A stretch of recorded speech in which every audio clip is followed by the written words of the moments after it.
वेदाहमेतं पुरुषं महान्तम् आदित्यवर्णं तमसा परस्तात् तमेव विदित्वा अतिमृत्युमेति नान्यपन्था विद्यते येनाय। ओम शांति शांति शांति। ओम नमस्ते जी। वैदिक संस्कृति चैनल पर आप सभी का स्वागत है। पिछले दिनों हमारे समाज के दूसरे नियम पर विचार कर रहे थे, तो आज का विषय प्रारंभ करने से पहले ईश्वर महिमा का एक भजन लेंगे। आनंद पाएंगे क्या ईश्वर भुलाने वाले, अनमोल जन्म हीरा धूली मिलाने वाले। आनंद पाएंगे क्या ईश्वर भुलाने वाले, निर्वैर भाग बचपन निर्मल प्रभात वेला, खिलवाड़ जान इसको यों ही गमाने वाले। आनंद पाएंगे क्या ईश्वर भुलाने वाले, भंडार शक्तियों का अनमोल काल यौवन,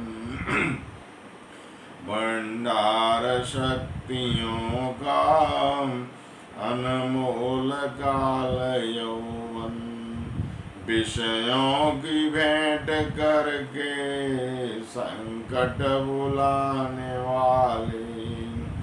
आनंद पाएंगे क्या ईश्वर भुलाने वाले, बचपन जवानी खोकर बीता बुढ़ापा रोकर, तीनों अवस्थाओं की पूंजी लुटाने वाले।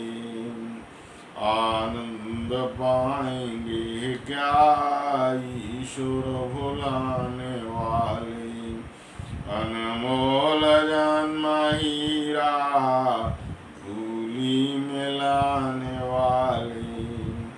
आनंद पाएंगे क्या ईश्वर भुलाने वाले।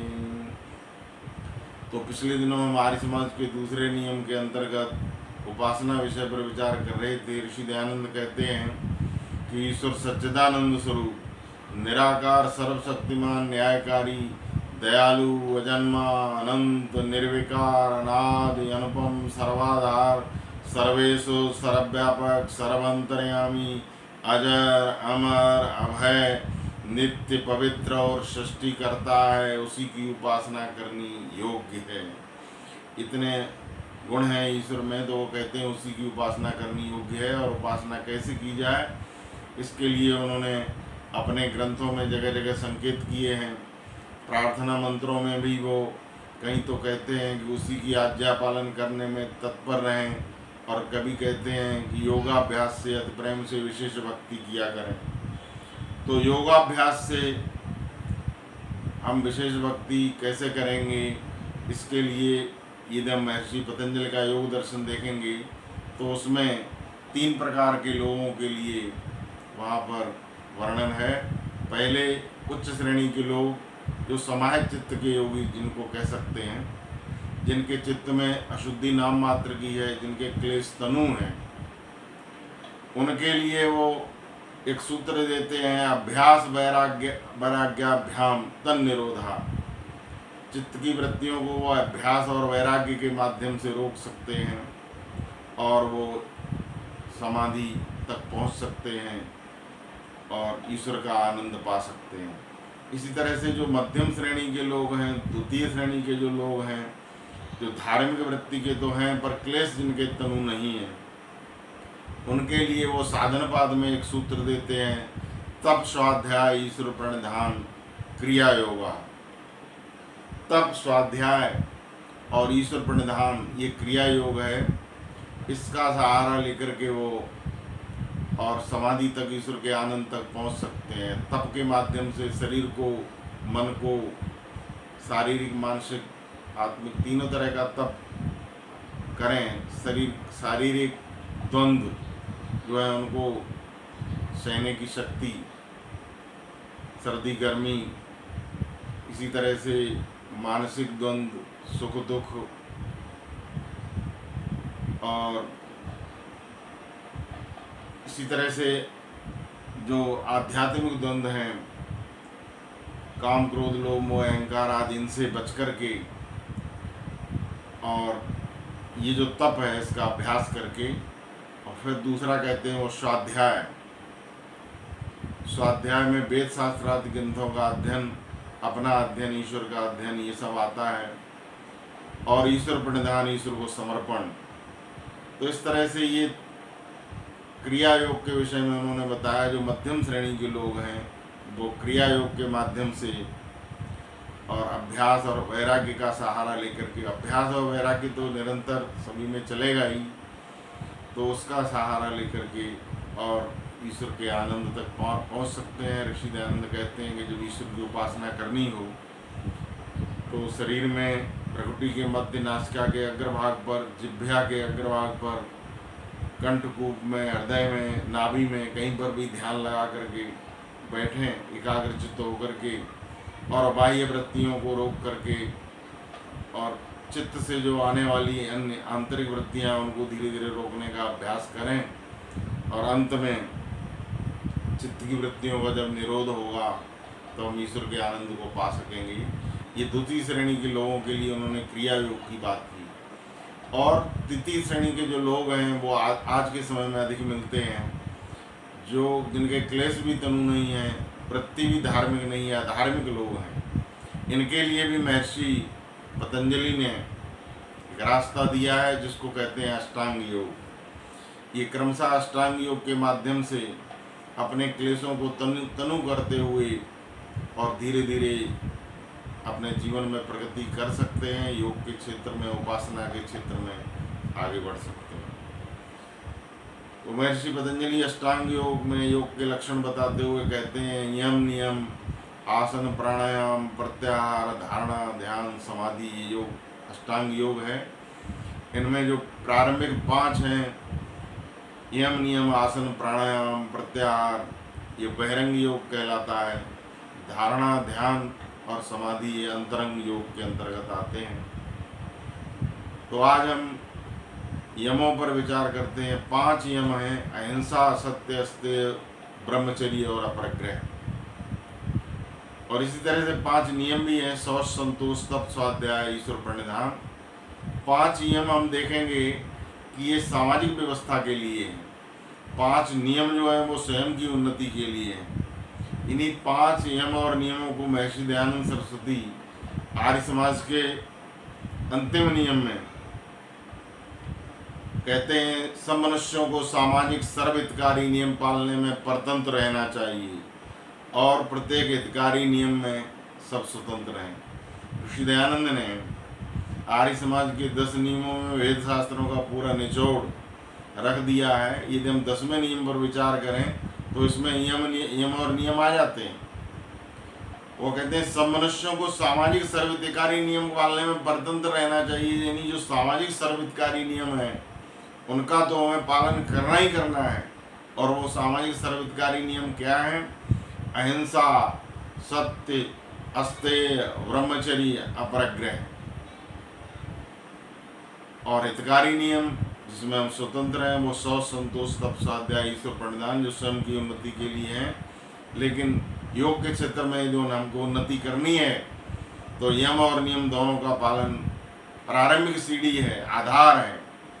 इसके विषय में महर्षि दयानंद ऋग्वेद आदि भाष्य भूमिका में लिखते हैं कि जब यम और नियमों का पालन किया जाता है तो समझना चाहिए हमने योग के क्षेत्र में बीज बोए हैं, योग के क्षेत्र में बीज बोए हैं।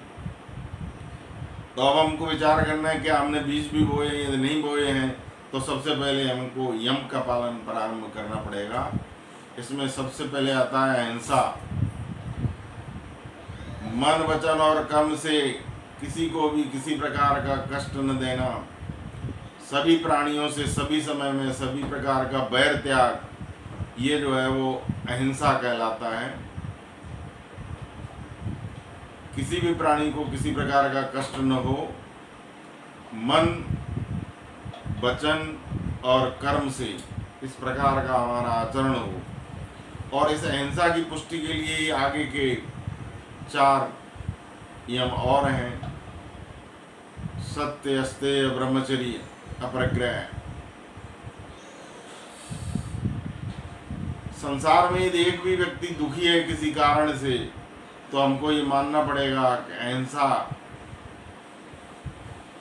का पालन पूरी तरह से नहीं हो रहा है, हमारा काम अभी समाप्त नहीं हुआ है।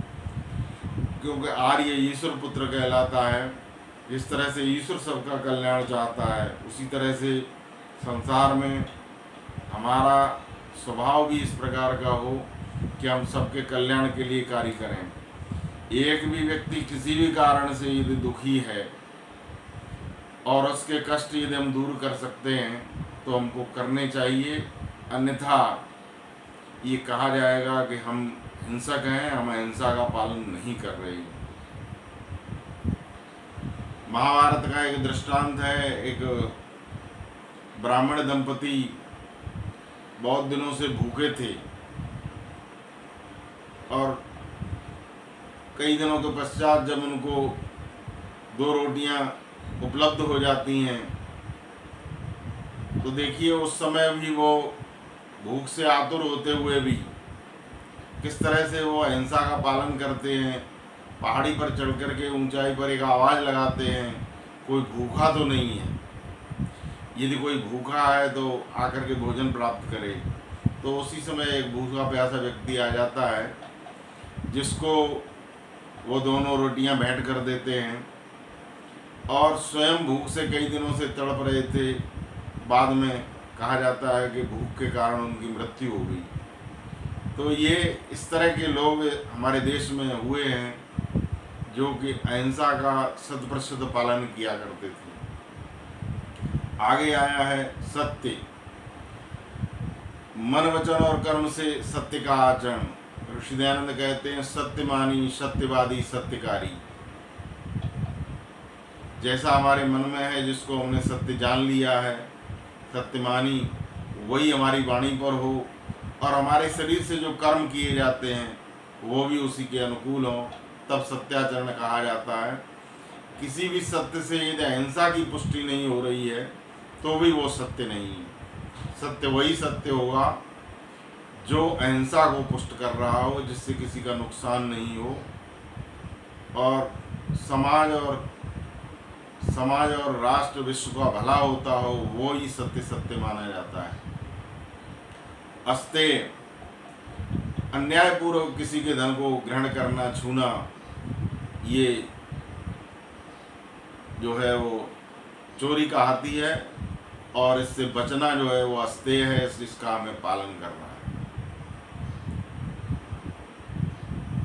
जब हम किसी व्यक्ति को अन्यायपूर्वक उसको कष्ट देते हैं तो भी एक प्रकार की हिंसा हो जाती है। इसलिए अहिंसा को सबसे पहले नियमों में रखा गया है, क्योंकि आगे के जो 4 हैं, सत्य, अस्तेय, ब्रह्मचर्य और अपरिग्रह, ये अहिंसा को ही पुष्ट करते हैं।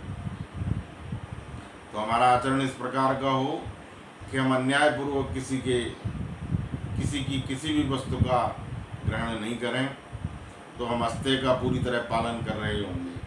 अहिंसा, सत्य, अस्तेय, ब्रह्मचर्य, मातृशक्ति का सम्मान करते हुए ब्रह्म में विचरण करना, ईश्वर की व्यवस्था में रहना। एक तरफ तो मन इंद्रियां हैं और दूसरी तरफ ब्रह्म है, ईश्वर है। ईश्वर से जुड़ो रहना। जब हम ईश्वर, जीव और प्रकृति 3 पदार्थ हैं। जब हम प्रकृति से उत्पन्न मोह आदि से जुड़ते हैं तो हम ईश्वर से दूर हट जाते हैं। उससे दूर हट करके ब्रह्म में विचरण करना, ईश्वर का ही ध्यान करना, ये ब्रह्मचर्य का आता है। इसमें इंद्रियों का संयम, मातृशक्ति का सम्मान आता है। इस तरह से हम ब्रह्मचर्य का पालन करें। जब हम ब्रह्मचर्य का पालन नहीं कर रहे होते हैं उस समय भी एक प्रकार की हिंसा होती है। इसी तरह से यम का जो 5वां लक्षण है वो अपरिग्रह है। अपरिग्रह से तात्पर्य है दया भाव से, आवश्यकता से अधिक वस्तुओं का संग्रह नहीं करें जिससे दूसरे लोगों को भी उनका भाग मिल सके, इस तरह की भावना हमारी रहे। तो ये 5 यम कहे गए हैं। ऋषि दयानंद आर्य समाज के 10वें नियम में कहते हैं सामाजिक सर्वहितकारी नियम पालने में परतंत्र रहना चाहिए। अब इसको इससे मिलान करेंगे तो हम पाएंगे कि इन 5 नियमों का जो है वो हमको पालन 100% करना ही है। और इन 5 नियमों के पालन का हम आज से ही अभ्यास करें। नियमों के पालन के लिए जिन जिन चीज़ों को छोड़ना है उनसे वैराग्य वृत्ति बनाएं और जिनको ग्रहण करना है उनका अभ्यास करें। ये अभ्यास और वैराग्य यहाँ भी चलेगा। और इस तरह से 5 नियमों का पालन करेंगे तो योग की हम प्रथम सीढ़ी पर कदम रख सकेंगे। इसके आगे योग की जो 7 सीढ़ियाँ और हैं उनके विषय में अगले वीडियो में चर्चा करेंगे। इसी के साथ आप सभी का धन्यवाद। ओम।